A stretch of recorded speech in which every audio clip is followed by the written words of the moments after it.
Hello and welcome.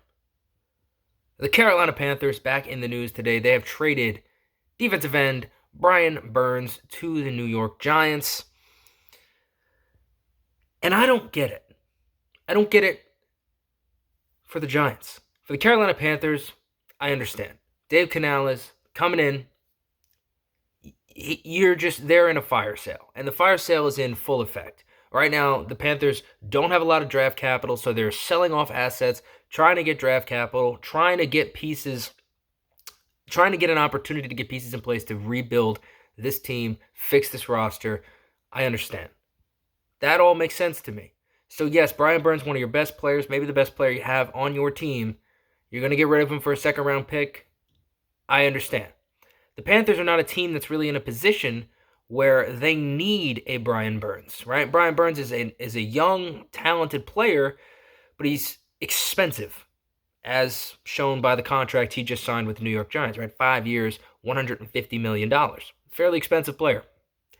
So while he may be worth that dollar amount and that contract, the Panthers are just not in a position where that's what they need right now.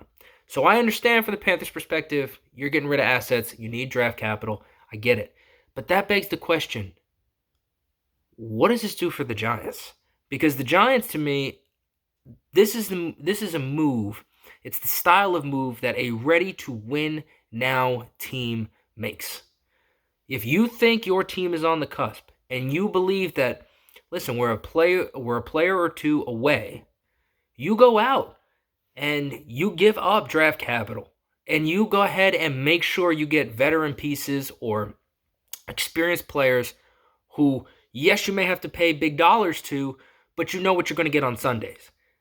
So the Giants do that. They give up a second-round pick and a fifth-round pick, I believe, in next year's draft. And while on paper, yeah, Brian Burns' production will likely offset the loss of those draft picks, I don't know that the Giants are really in a position where they need that.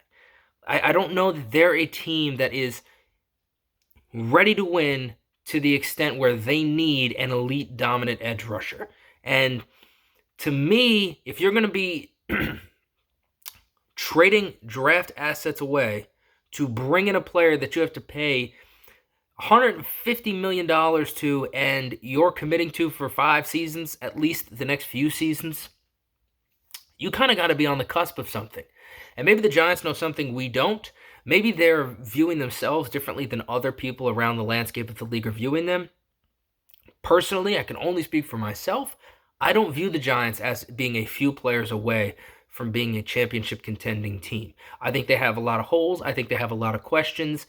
I don't know that this answers enough of those questions and fills enough of those holes where you can say, yes, this move makes sense. Because it's a lot to give up in terms of the contract and the draft picks. It's a lot to give up for a player that, yes, the player is good, no doubt, but that player does not push you over the top. You are not getting over the hump because of this acquisition.